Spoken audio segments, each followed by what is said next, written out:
Why, yes, I'll take my one box of 1,000 primers. Perfect. What else I got here? Already got enough of those, don't need any more.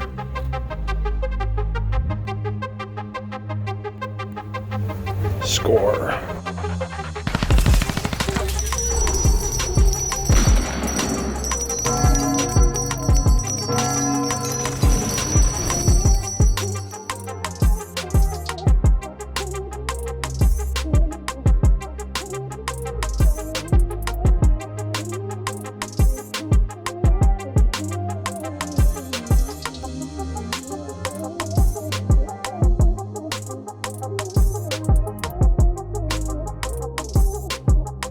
To the point, formative, entertaining, and protecting the Second Amendment. Welcome back to Elfster's Rifles and Reloading.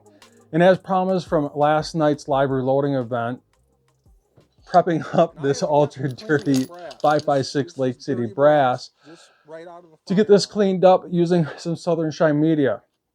And I figured I'd have you guys join me on this venture in regards to not only getting the media from Southern Shine media, cleaning that media before we use it, and actually showing you guys how I use this media to clean the brass and how to separate that media from the brass after it's been washed and getting that media back in the tumbler as efficiently as possible. And I'm about to show you that here in a little bit. But with that being said, I just want to be crystal clear with you guys. In no way am I being paid from Southern Shine Media to do this video. But I did get 20 pounds sent to me for free for T&E purposes. And that 20 pounds came in almost like a clear heavy-duty sock. And this sock, along with the media, is ultra dirty. It's full of stainless dust that you need to clean that media before you use it. Absolutely, you do not want to just throw that media in a tumbler with some water, Dawn, and Let Me Shine, along with your dirty brass right out of the box. You need to clean that media before it's being used, because if you don't, trust me, the water looks like liquid silver. And I'm about to show you that here in a little bit. But with that being said, let's jump right into this and let's get some brass cleaned up using the Southern Shine media. Let's get this going. So 24 hours ago, I put the entire pack of Southern Shine media in my Frankfurt Arsenal wet tumbler here. And I didn't put any brass in there. Just want to do a little bit of a test. Just want to see how this particular stainless media reacted to just being in water for over 24 hours by itself. And what I did is I ran this for 1 hour roughly with the hottest water I could get out of my tap, a good squirt of Dawn, and a teaspoon of Let Me Shine. I let it run for an hour and stopped, and then it sat there for 24 hours. So just want to see how this media reacts to just sitting in water. And I've read reviews where some people have some minor specks of Southern Shine media that have a high carbon count, and they have a tendency to rust out. It gets the water rusty. And after a period of time, those minor specks rust out and they dissolve, and all you're left with is pure stainless steel media. So with that being said, I figured just do this test and just to check out the water. I was just curious to see what it looks like after 24 hours. Now, being that I haven't used this media before, I'm going to use my magnet here on my drain, just in case any of it gets by. Make sure that doesn't go down my drain, because this stuff is obviously stainless steel and it doesn't rust. But let's check out this water. I'm just curious. Now, this is straight from Southern Shine, straight out of the packaging. I've yet to use or rinse or clean this media or even use it for cleaning any brass. So let's see what this stuff looks like. That looks rather interesting. It's almost like a silver. So none of the media has actually come out yet. Wow, look at that. So I don't see any rust, but this is a pretty interesting color water here. Let's see if I can get any of this in here. So I'm sure there's real minute filings in here of stainless steel. Let's see if I can get some more here. Man, I don't know if I want that going down my drain. I'm kind of glad I did this first because it's very, very minute specks of stainless filings, I would guess. It's almost like dust. I would say it's more like stainless dust. And I'm sure it's probably okay to go down my drain, but just to play it safe, I'm going to dump this outside in the yard. Like a kaleidoscope of stainless steel dust. So I just got done dumping all that juju water out in the front yard, but 100%, it's like really microscopic, like stainless steel dust. And I'm pretty sure it probably wouldn't hurt your drain, but then again, this stuff never rusts. So I guess I'm just going to play it safe. I'm kind of glad I did this test. So this didn't get mixed in with all my initial batch of brass using this media to clean my brass casings. And I'm kind of glad that I just dumped that out in my yard, not down my drain. But I'm going to rinse the rest of this media out. I actually do this a couple times. I'm sure I'm just being overly cautious, but it doesn't hurt to do this, I guess, initially, just to clean this initial batch of media. So this is after initial rinse. Still some stainless steel dust floating around in this water, so I'll probably still dump this out in my front yard. The water's pretty clean now. Actually, I think I'm going to run this on my tumbler for about 20 seconds. So I can see there's already a few specks of southern shine here, so glad I put that magnet in the bottom there. I think I'm just going to do this a few more times.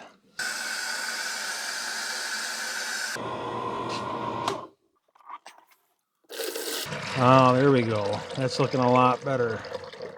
That water is almost crystal clear.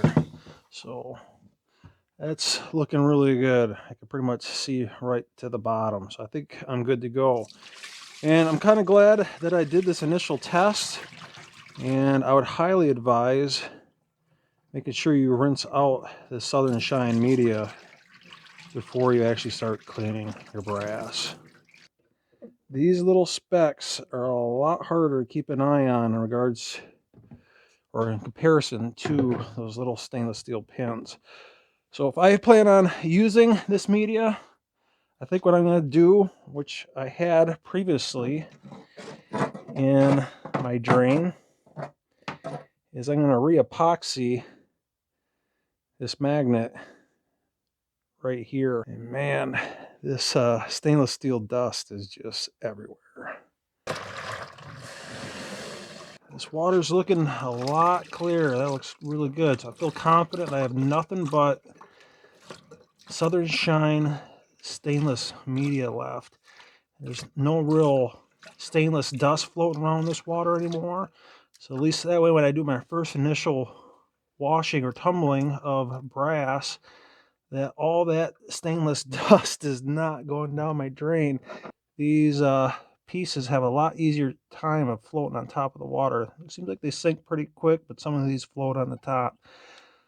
But now that I got nothing but stainless pure media left, I didn't really see any rusting in that first batch, so I was pretty impressed with that.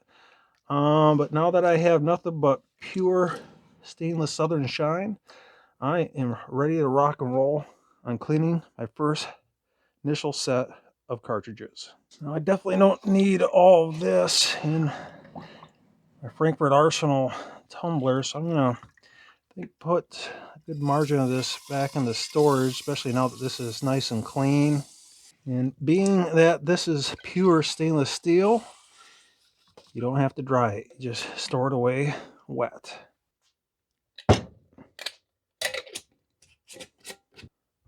Well, I'm not saying this would be impossible without a funnel, but it would definitely make it more difficult.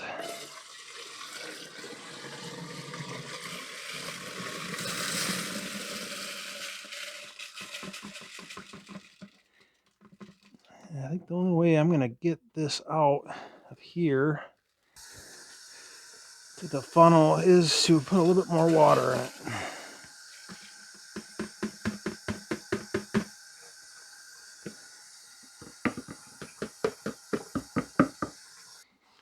There, that feels like the right amount. And by the way, how do you guys like the sexy pajamas?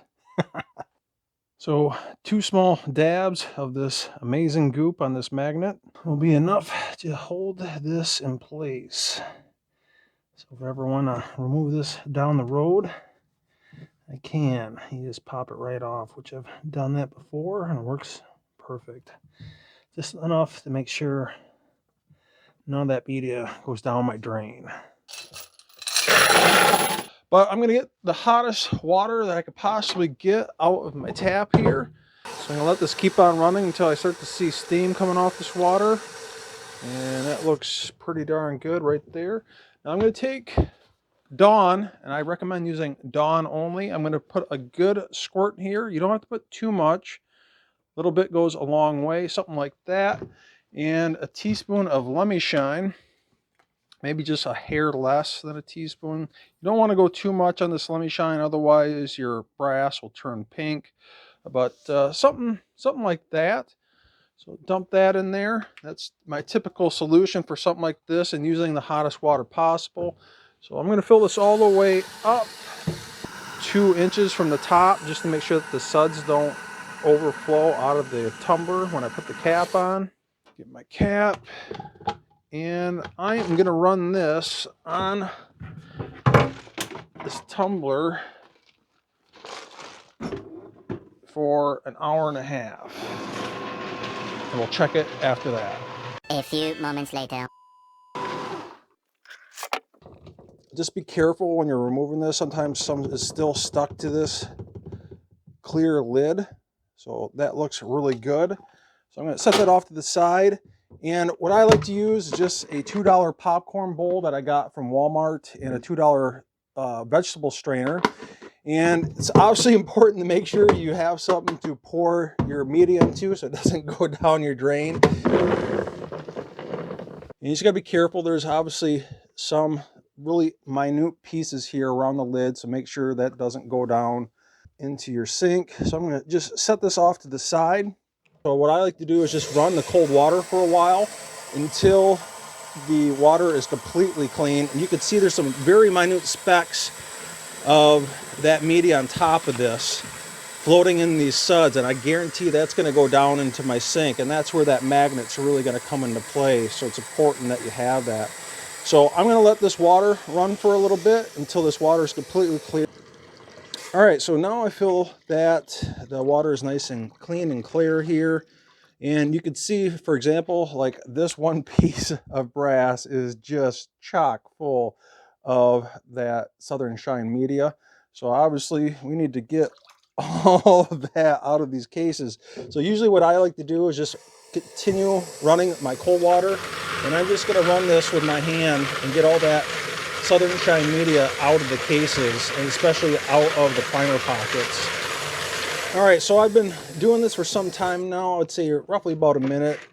You just get to method your madness down until you feel comfortable. There's no media left inside of these cases here. I'll try and zoom in on here.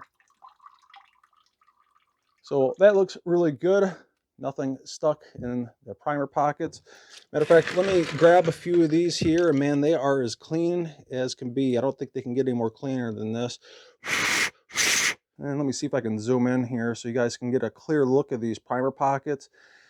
And that's where using any type of stainless media is really going to shine, is those primer pockets are going to be clean as a whistle.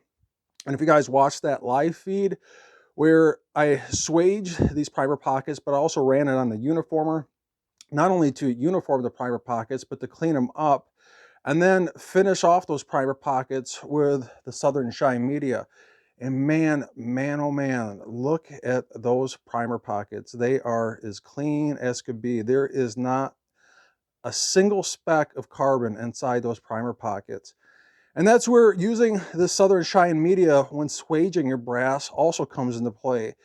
Those little specks of stainless steel media, they help smoothen out that swage above and beyond, not only using a Super 600 or cutting out the primer pocket, but those little stainless steel specks will help smoothen out that cut edge too, so your primers see even more spectacular. But man, man, oh man, does that ever look good. Now, the brass body itself is just unbelievably clean. And this is new media. It's very sharp. It's very aggressive. It's very abrasive. And you can see it has somewhat of a bead blasted look on the brass casing itself. So it's very, very clean and has somewhat of a bead blasted look to the casing. Obviously, the neck openings are as clean as could be. Now, this is where using any type of stainless steel media is going to come into play on the case mouth openings. You're going to get some sort of peening of the case mouth opening. When I say peening, it's going to be really small indentations in the case mouth opening perimeter. And you're definitely going to want to make sure you re-chamfer those case mouth openings, regardless if you trim it or not. If you don't trim this and the brass is still too short to be trimmed after it's fully resized, you're still going to want to hit those case mouth openings on that inside case mouth chamfer bit to make sure you got a nice chamfer that case mouth opening when you're seating that new bullet. But the inside of these case mouth openings are just unbelievably clean. The brass inside and out. Matter of fact, I'll splice in a picture here. I'll take another picture with some better lighting so you can see down the case. It is just spectacular. So what I would advise doing, at least what I found works best, at least with this particular media, is I'm going to pull this out. I usually like to shake this a little bit, try and get most of the water out of it as much as possible. So do something like this.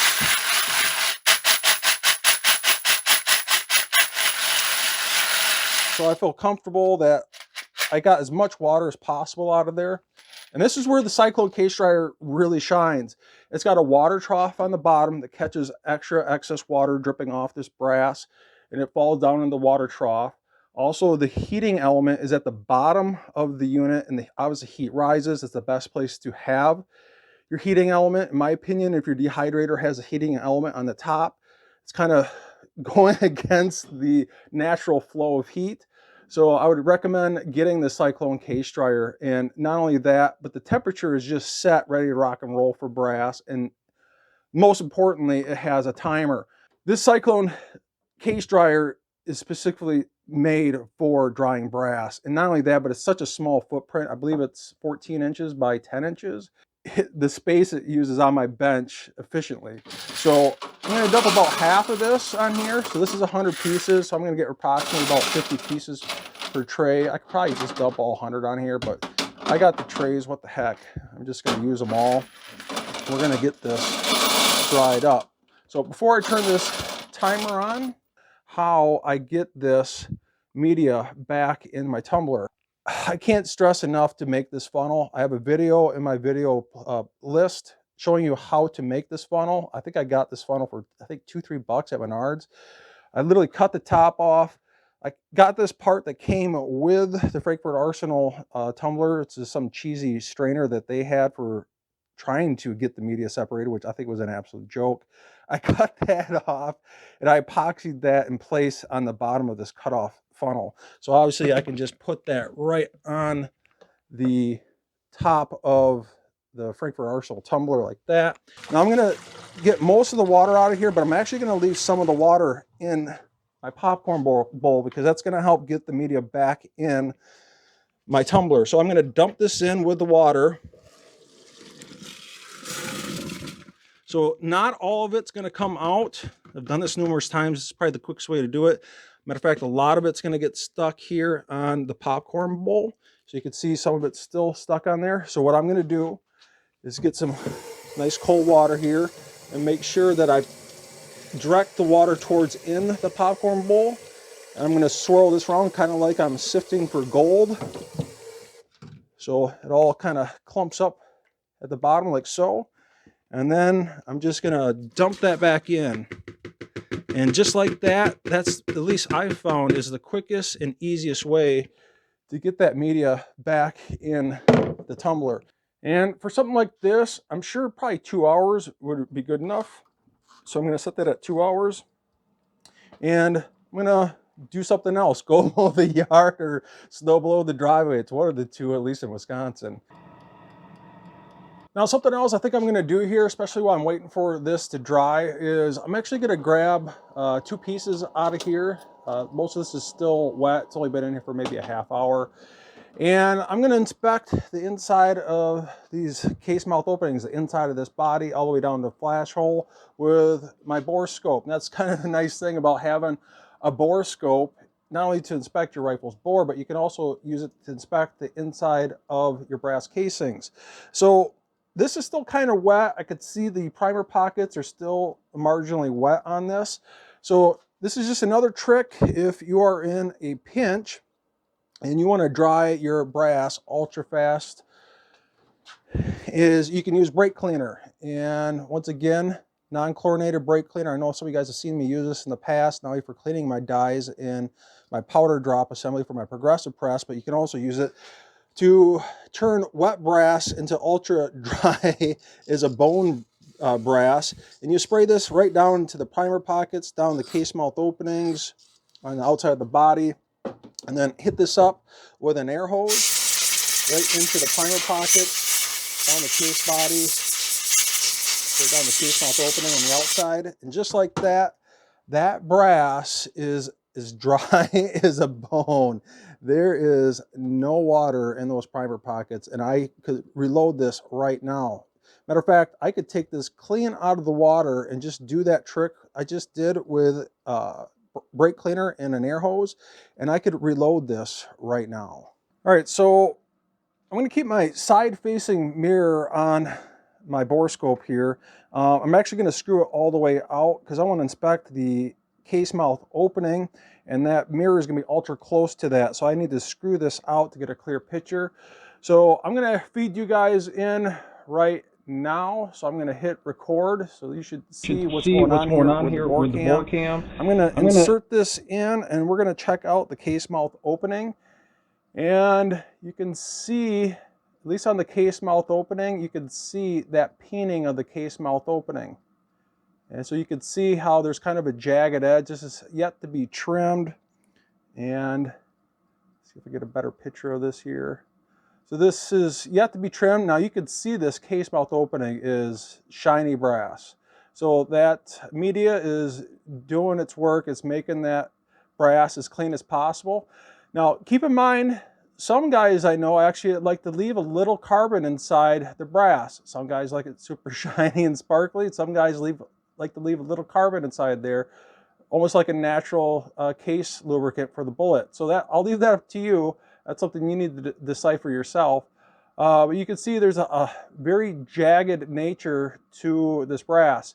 Now, if this has already been trimmed and I can't trim it anymore, and it went through its stainless cleaning process, I definitely wouldn't want to see a bullet on that. That would 100% scratch the bullet, and that would be very bad. So what I would probably do is, if this couldn't be trimmed anymore, is I would just hit that up on my Lyman case prep center here on the chamfer bit. So what I would do is I would just quick hit this up on the chamfer bit. Just put a nice chamfer on there. Run this on the brush here just to show you.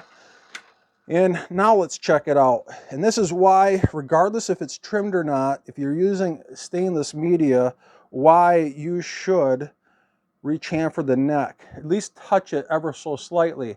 And now you can see that I have a nice even chamfer on that case mouth opening to accept that seated bullet. And I'm not worried about that anymore in regards to scratching the bullet when it's being seated. And that would instantly ruin the accuracy of that bullet, those little minute scratches that would have occurred if I didn't do that. So regardless if it's trimmed or not, if you're using stainless steel media, you better make sure you rechamfer that case mouth opening. At least hit it up ever so slightly. You don't want to overdo it, especially if it hasn't been trimmed. You're just going to lightly hit it on that chamfer tool to create that nice chamfer so it doesn't scratch that bullet. So let's go down the case neck here. So you can see the case neck is super shiny. It is as shiny as could be. And let's go into the case body. I'm actually going to screw in this mirror. So obviously I'm a little bit further away from the case body interior wall. So I'm going to screw this in to get a better, clearer picture. So I'm going to screw this side facing mirror in a little bit so we can inspect the side of the brass. So this is the inside of the brass body, and it is very, very shiny, very, very clean. This was only an hour and a half. So I'm at the very bottom of the brass. I can also use this to check out for case head separation. So if I see any lines or any case head separation forming, this is a great way, a great tool, resource to check for case head separation. And if you're not sure what case head separation is, that might be something you definitely want to Google. Otherwise, I'll be explaining that here for another half hour. But yeah, that looks perfectly suitable for reloading. Now, keep in mind, I still need to lube this brass and size it, and then I'm going to put it back in the wash, back in with that media again, once again, to be cleaned even more. So this is just the first step here, just to get it clean enough for the resizing process. But you can see it's definitely more than clean for actually seating and dropping that powder already. But yeah, that looks really good. And I'm going to take this mirror off now so I can see straight out of the camera. So I got that off now. I'm going to check out the flash hole. So we're entering the case mouth opening here. So you can see here, that's where the chamfer is. So here is the neck. We're going to actually inspect the flash hole. So this is at the bottom of the brass. This is where using some type of media is really going to shine. That media is going to get down there and it's going to clean the bottom of that brass. If you don't use any media at all, kind of like what I hinted, and is any stainless steel media even required, you're not going to get the bottom of that brass this clean. And the big question is does the powder really care when the powder is ignited? Is there a possibility that some residual carbon buildup can fill up the casing a little bit? There's some truth to that. That is possible. But just to show you how clean the bottom of that brass is, it looks really good. Now, you can actually use a borescope like this to see if you have any burrs on the flash hole, if you need to uniform that flash hole. I know a lot of guys, especially in the precision world, I recommend uniforming the flash hole. I just don't, as a weekend warrior. I just don't feel it's needed for my level of expectations. But if you're, bench rest rifle shooting or precision shooting, I know a lot of guys like to uniform that flash hole, especially get rid of some of those burrs. Some of those burrs can definitely hinder the swaging process and not allow you to get a very consistent swage on that brass. But man, I tell you, so far this looks really, really good. Once again, you can use this to check for case head separation by taking that mirror off and get more of a view looking down the case body. But I can also check the primer pocket itself. So here is the primer. So just to show you the inside of the primer right there, like a close-up personal view of it. So there is not a speck of carbon in that primer pocket. Man, does that ever look good. So I'm going to let this brass finish up drying, and we'll close this out on the tail end of this video. Well, these 100 pieces of 556 Lake City brass are completely dry. They've been in the Lyman Cyclone case dryer for roughly 2 hours, and the brass looks amazing. It's completely clean inside and out. There's definite sparkle to it. Like I said, there's somewhat of a bead blasted look to it. I'm sure especially with this new media, it's ultra sharp. It's brand new. It hasn't dulled down yet.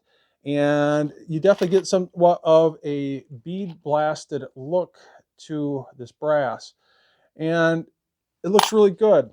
But with that being said, I'm still going to stick to my guns of whether or not you need to use media at all. I mean, obviously I've been doing it for over a half a year now, and I've been reloading all that time. And it's just one less step of having to siphon out that media away from your brass and move on to the next step.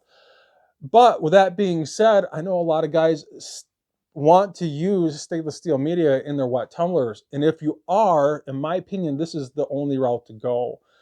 And one of my concerns was, does this media, obviously it doesn't get stuck in the case mouth openings, but does it get stuck in the flash holes? And I asked Southern Shine Media if that happens. And matter of fact, I couldn't splice his response here on the side of the screen. He said, no, absolutely not, does not get stuck in the flash holes of those casings.